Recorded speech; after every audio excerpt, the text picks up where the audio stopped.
Прежде чем я открою Божье Слово, будет очень такое простое, короткое послание, которое по сути послужит как напоминание того, о чем мы говорили на протяжении всего этого месяца. Я хотел бы помолиться за некоторых людей. Мария, пожалуйста. Книга пророка Исаия, 43 глава, 19 стих. Исаия 43, 19. Мы просто пока мы поклонялись здесь, слово, которое Господь положил на сердце. И я не думаю, что таких людей много, но есть люди, которые сегодня пришли, и вы в определенном состоянии, вы задаете определенные вопросы, ваше сердце кричит к Богу. потому что вам нужно, чтобы Бог пролил свет, вам нужно, чтобы Бог проложил вам определенный путь, определенную дорогу, потому что есть определенные тупики, вы стоите на определенных перекрестках, нет ясности, куда направиться, что сделать, за что взяться. Библия говорит следующее, Исайя 43:19, вот я делаю новое, ныне же оно явится. Неужели вы и этого не хотите знать? Я проложу дорогу в степи, реки в пустыне. Бог говорит, что, друзья мои, Он проложит дорогу. То есть, когда нам по-человечески кажется, что нет ясности, мы не видим пути, мы не видим, куда идти, что предпринимать. Друзья мои, но у Бога есть ответ. Скажи, у Бога есть ответ. Поэтому вот тот, кто из нас, это не молитва за исцеление, но тот, кто из нас оказался в определенном состоянии, вы понимаете, что это слово имеет отношение к вам, пожалуйста, встаньте, мы помолимся. То есть встаньте, пожалуйста, на свои ноги. Давайте мы помолимся за этих драгоценных людей, мы будем верить Богу. Спасибо Тебе, Господь, за верность Твою, Господь. Боже, Ты верен Слову Своему, Ты верен своим обещаниям. Господи, мы соглашаемся, мы молимся за наших драгоценных братьев, Господи, и сестер. Господи, чтобы, Господь, совершилось, Господь, Слово Твое. Ты творишь, Господь, новое, Отец. Мы молимся, чтобы Ты проложил путь, чтобы Ты проложил дорогу, Господь. Для каждого из них, Господь Божий, в те сферы, Господь мой Бог Божий, там, где, Боже, кажется, что есть какие-то тупики, где есть какая-то неопределенность, Господь. Боже, иди впереди, Господь Божий, обегли сзади. Мы молимся, Господь Божий, чтобы Ты высвободил своих ангелов, Господь Отец. Господи, чтобы они служили, Господь, им, Отец, во имя Иисуса Христа. Бог, да будет, Господь, вся слава Тебе, и пусть свет Твой, Господь, воссияет, пусть свет Твой воссияет. Господи Боже, я прошу, чтобы Ты снарядил их, Господь, мудростью, исходящей свыше, Господь, чтобы они знали, Господь, какой путь, каким путем идти, за что взяться, Господь, что предпринять, Отец, во имя Иисуса Христа. Тебе, Господь, мы воздаем хвалу, Тебе мы воздаем всю славу, и мы принимаем, Господь, ответы от Тебя, Отец, во имя Иисуса Христа, и все мы да скажем. Аминь. Аминь. Друзья, значит, как мы знаем, весь этот месяц был провозглашен месяцем благотворения, и как пастор Борис говорит, и до конца этого месяца, у каждого месяца будет определенная тематика. Это не значит, что в этом месяце мы что-то делаем, в следующем месяце мы забываем. Это просто для того, чтобы нам утверждаться и чтобы нам вообще пребывать действительно в воле Божьей. Поэтому пусть Бог благословит нас. И через мгновение я поделюсь некоторыми мыслями как раз именно по этой теме. И еще раз просто акцентируя наше внимание, насколько, друзья мои, это важно для всех нас. Вы знаете, на самом деле, если мы ищем Господа, если мы пребываем в Его Слове, если мы ищем волю Его, если мы ищем Царство Его и правды, Царство Божие и правды Его, как Божье Слово говорит, знаете, нам не придется много напрягаться в жизни. Я обычно говорю так, что, друзья мои, в жизни, или скажем так, что вообще жизнь наша, что Бог нам дал, жизнь во многом она предсказуема. Во многом жизнь предсказуема. Знаете, я когда был в Африке, общался, там у меня много племянников, я шутил, общался с пастором Алексеем, я говорю, что племянников тут как песок на берегу морском, их так много, что имена путаю, я не могу запомнить всех. И общаясь с ним, я задавал им определенные вопросы, просто о простых вещах говорить, для того, чтобы попытаться донести до них духовные истины.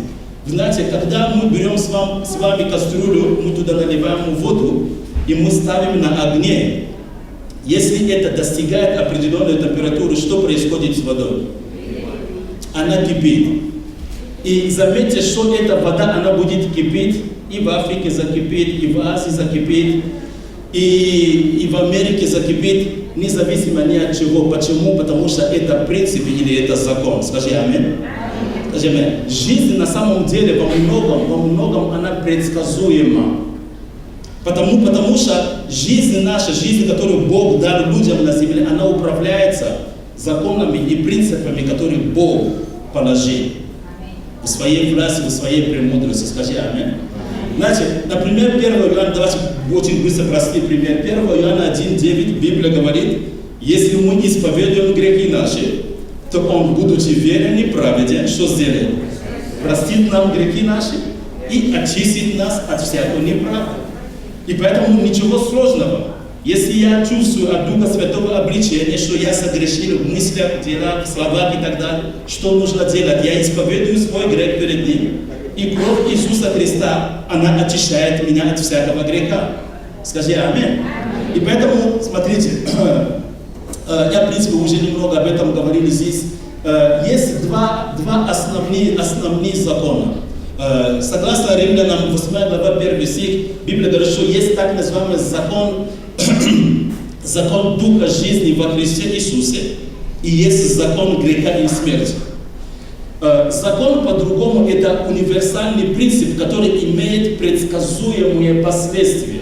Точно так же, когда мы ставим кастрюлю, мы включаем температуру, доходит до определенной температуры, вода начинает кипеть. Не надо напрягаться, потому что это закон, это принцип.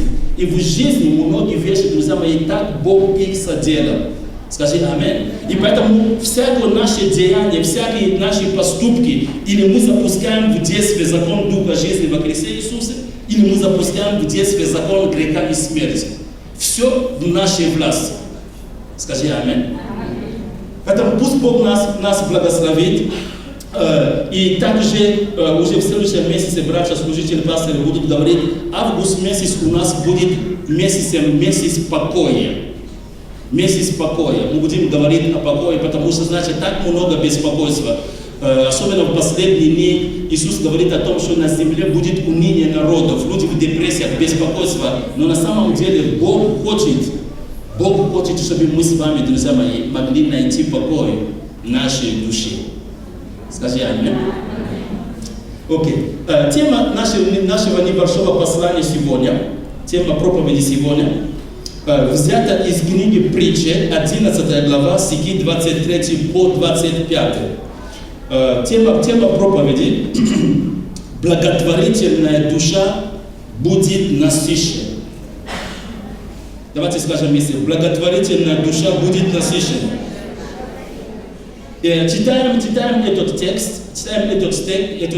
Библия говорит следующее. Книга Притчи, 11 глава, 23 стиха. «Желание праведных есть одно добро, ожидание нечестивых – гнев». Дальше написано: «Иной сыплет щедро, и ему еще прибавляется, а другой сверх меры бережлив, и однако же беднеет.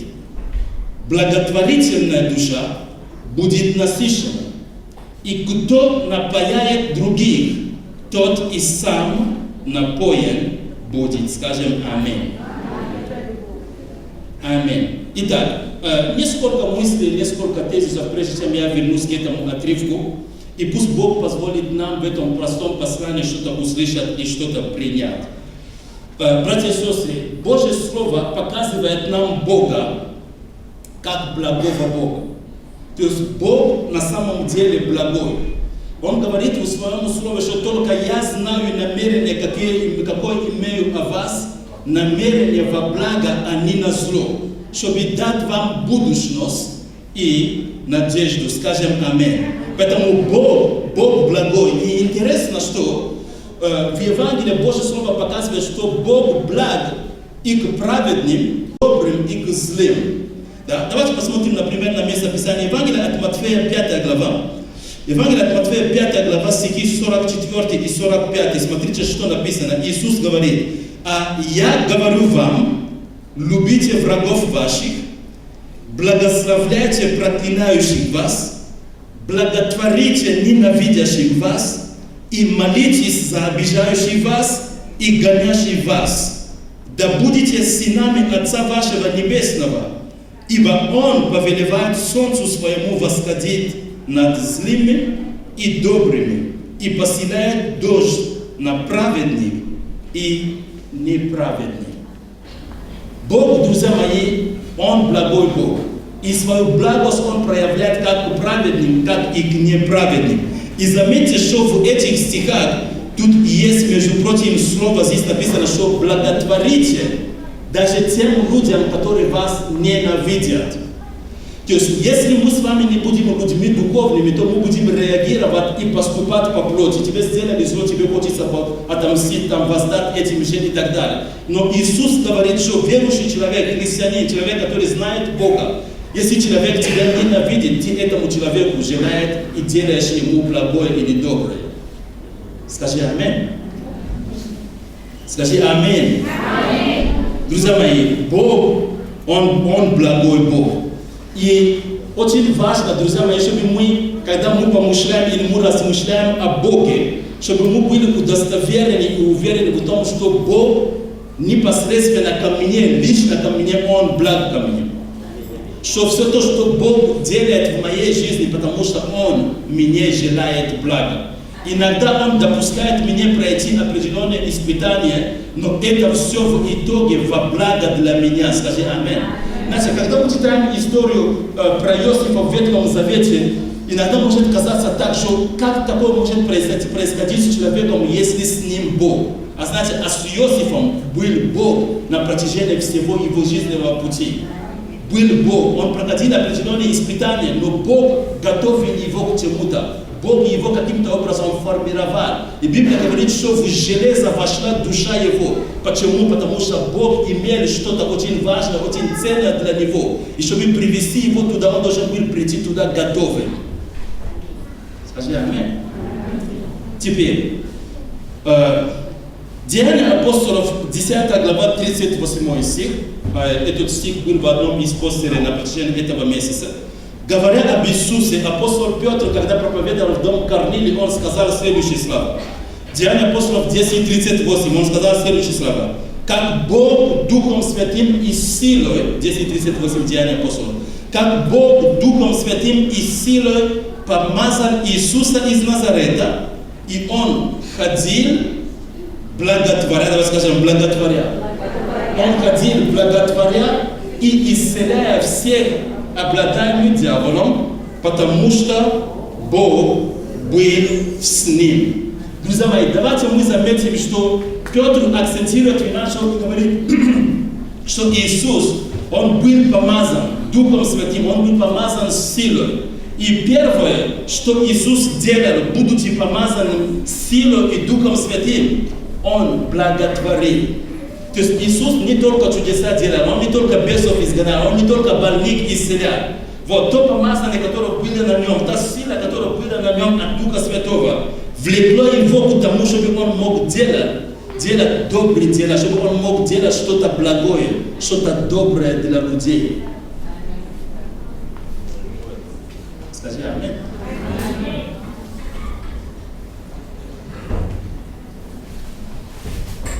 Теперь, заметьте, что хорошо знакомое нам местописание Евреям 13:8. Библия говорит, что Иисус Христос вчера, сегодня и вовеки тот же. Скажи, тот же.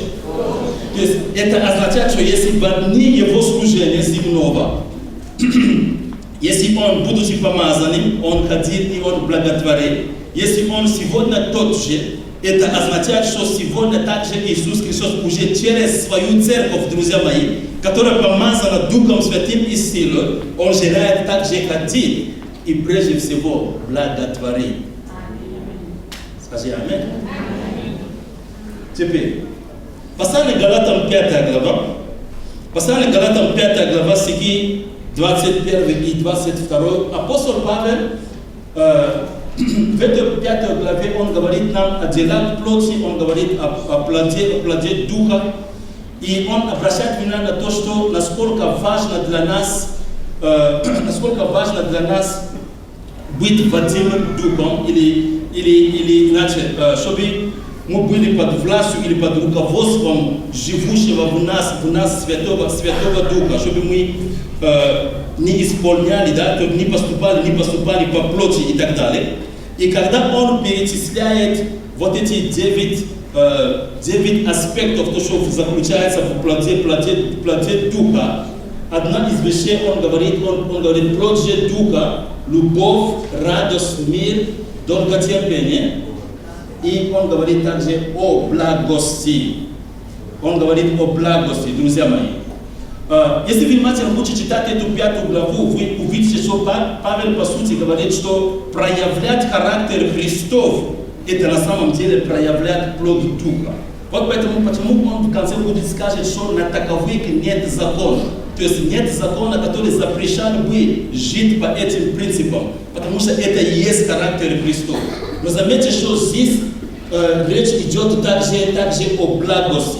Невозможно проявлять плод Духа в полноте, если человек не возрожден, да? Потому что это не просто плод человеческого духа, но это плод, ну скажем так, что духа человеческого под воздействием Духа Святого, то есть возрожденного духа.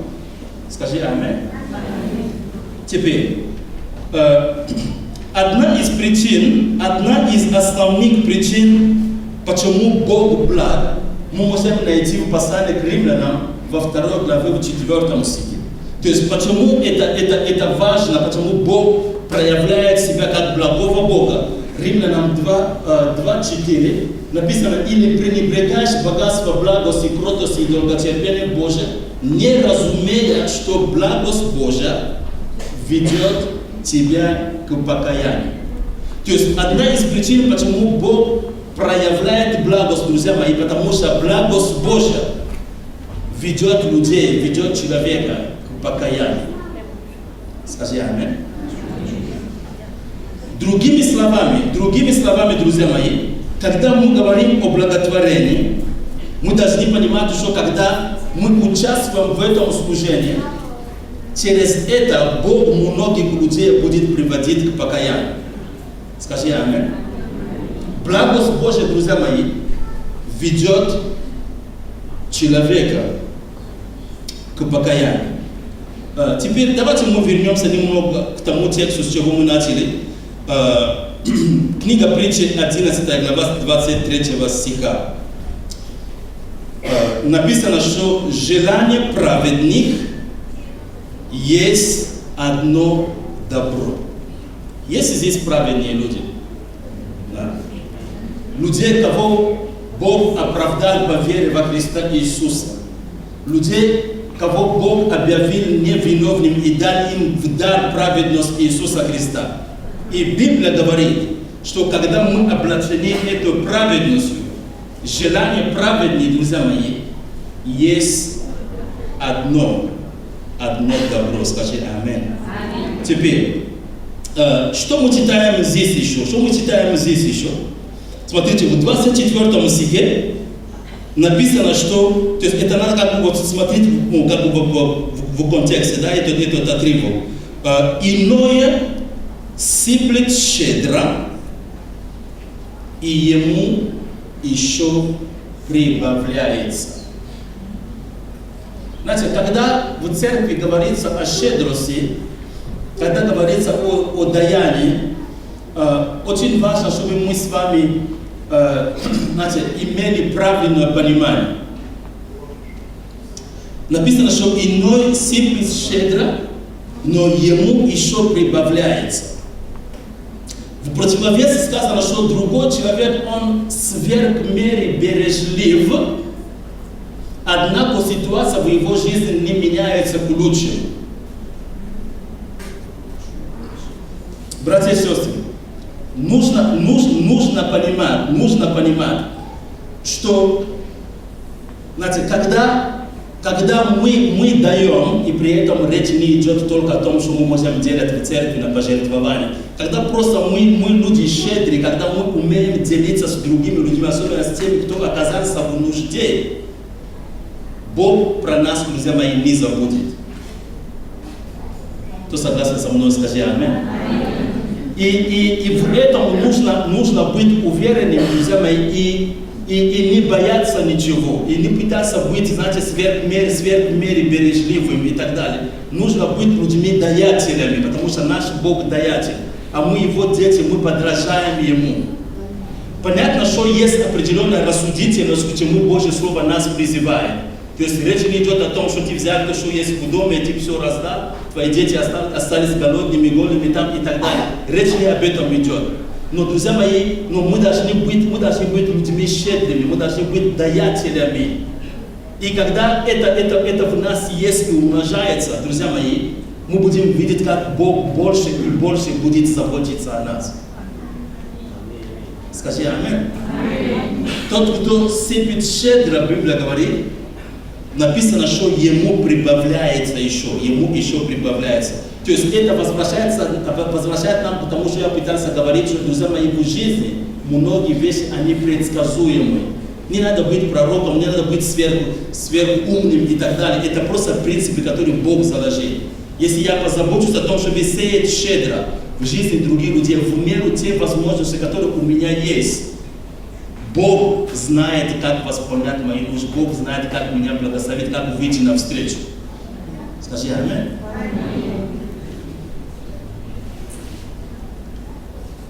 25 стих. Благотворительная душа будет насыщена. Скажи со мной, благотворительная душа будет насыщена. Друзья мои, знаете, это утверждение, которое Бог делает. По-другому, что Бог гарантирует или Бог берет на себя ответственность. Если Он находит благотворительную душу, она будет насыщена. Бог позаботится, небо позаботится, ангелы позаботятся, чтобы эта душа, она была насыщена.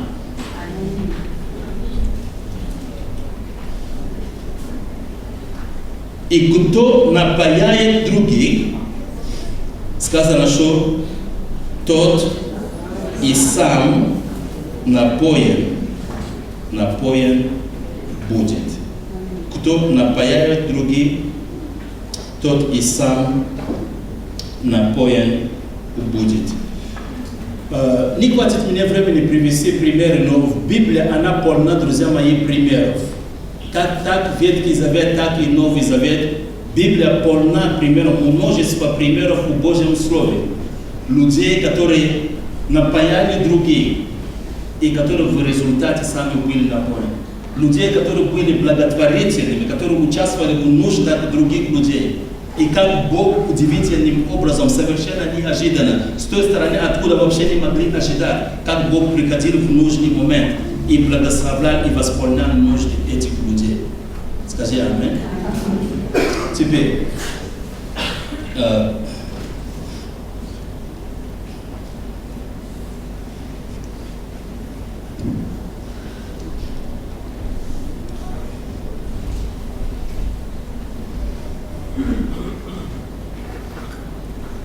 то есть, по-другому выражаясь, друзья мои, когда мы справленным с чистым сердцем, мы благотворим, Бог обещает, что душа наша, она будет насыщена. Или по-другому, Бог обещает, друзья мои, определенное воздаяние. Давайте скажем, воздаяние. Одно из мест Писания, которое также читали, это книга Притчи, смотрите, 19 глава, 17 стих. Написано, что Притча 19:17, благотворящий бедному дает взаймы Господу, и Он воздаст ему за благодеяние его. То есть у Бога, друзья мои, есть воздаяние. И заметьте, что Бог не говорит, в какой конкретной сфере будет воздаяние. Он просто постанавливает и говорит, что когда мы благотворим нуждающимся людям, это как будто мы даем взаймы Господу. То есть Бог в должниках никогда не останется. Он говорит, что Он воздаст такому человеку за его благодеяние. Теперь, послание к Евреям 13 глава акцентирует наше внимание, Евреям 13 с 15 стиха, акцентирует наше внимание, Библия говорит о том, что есть жертву, которую мы приносим Богу, да, говоря о жертве хвале, да, плод уст наших, который прославляет Его имя. То есть это важно, когда мы собираемся, мы понимаем, что важно для нас поклоняться Богу, значит, возвеличивать Его имя, значит, признавать Его власть над нашей жизнью, чтить Его этим и так далее. Итак, будем через Него непрестанно приносить Богу жертву хвалы, то есть плод уст, прославляющий Его имя. Но автор этого послания в следующем стих, который был сегодня на протяжении этого собрания в этом постере, он обращает внимание, говорит, что не забывайте также. Знаете, почему, когда говорят людям о том, что не забывайте, это когда есть определенная склонность об этих вещах забывать. Навряд ли, что мы можем забыть о том, что это важно для нас прославлять Бога, поклоняться Ему, значит, хвалить Его и так далее. Но дальше Бог говорит, что не забывайте также благотворение и общительность, потому что это жертвы, которые благоугодны Богу. Благотворение и общительность, потому что эти жертвы, друзья мои, благоугодны Богу. Теперь, рассуждая о подобных вещах, я много лет тому назад я проповедовал серию из 2 проповедей как раз на эту тему, на основании этого места Писания подробно. Первая проповедь была именно о благотворении, вторая проповедь на тему жертвы, общительности и так далее. Рассуждая об этих вещах, не надо думать о том, что вот, ну, если бы у меня было то-то, то-то и то-то, я бы сделал то-то, то-то и то-то. То есть Бог не требует от нас чего-то сверх меры. То есть в меру тех возможностей, которые у меня есть, того, что я в силе, в состоянии делать, это правильно для меня быть послушным Богу и что-то предпринять, и что-то делать. Скажи аминь. Если мы с вами будем внимательны, понятно, что у всех нас бывают нужды, бывают вопросы, мы будем внимательны. Вокруг нас, друзья мои, так много нуждающихся людей. Значит, вот в этом большом городе, в Волгограде, процветающем, немало людей, которые сегодня в мусорных ящиках, ходят на мусорный ящик, чтобы найти себе какое-то пропитание.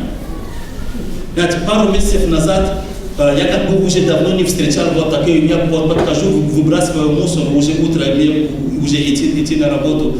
И я смотрю, там мужчина, вот что-то, там ищет и так далее. Я выкинул мусор и повернулся и пошел. Сделал несколько шагов, и внутри я чувствую, что нужно остановиться. Я подошел к нему, я чувствую, что ему неудобно. Я поздоровался с ним, пообщался с ним, сказал, я представился, он представил, что меня зовут Василий, там и так далее. И я ему предложил, что если вы нуждаетесь в том, давайте мы пройдем в магазин, я вам для вас что-то могу приобрести там, как бы, из продуктов питания. Ну, потому что я понимаю, что некоторые люди просто даст деньги, пойдет в бутылку, купит, вопрос не решает. Он объяснил свою ситуацию, я почувствовал, что он достаточно искренний, что не только, и определенная сумма денег, которая была у меня немного, я ему отдал эти деньги, сказал, что во имя Иисуса Христа, потому что я верующий. Он пожал мне мою руку, долго не отпускать, смотрит меня в глаза, говорит спасибо, он говорит, что ты настоящий человек. Знаете, не так много требуется. Стоит только нам открыть наши уши, стоит только нам открыть наши глаза. Бог даст нам увидеть, кому мы можем послужить. Скажи аминь. И не надо знать, чтобы это было что-то сверх. Каждый из нас мы можем кому-то содействовать, мы можем благотворить какому-то человеку, который нуждается. А давайте понимать и помнить, что Бог постановил, что благотворительная душа, она будет насыщена. Скажи аминь. Теперь, завершая, позвольте сказать, но мы все знаем, что Иисус сказал, что не хлебом единым жив будет человек, аминь, но всяким словом, исходящим из уст Господа. И поэтому, когда мы говорим о благом деле и о благих делах, самое важное благое дело, которое мы можем делать с вами для кого-то, это поделиться с ним Евангелием. Скажи аминь. Важнее нету. Самое важное вообще, но благое дело, которое мы можем сделать для кого-то, это поделиться с кем-то. То есть тем человеком, который еще не знает Христа, не слышал, может быть, о нем, это поделиться с ним Евангелием. Представьте себе, если за благотворение в материальных вещах Бог обещает, что такая душа, она будет насыщена, что такой человек и сам будет напоен, неужели вы думаете, что если мы служим людям в духовных вещах, чтобы люди могли быть приобретены для Бога в вечности, неужели Бог это оставит для нас без воздаяния? Просто давайте подумаем.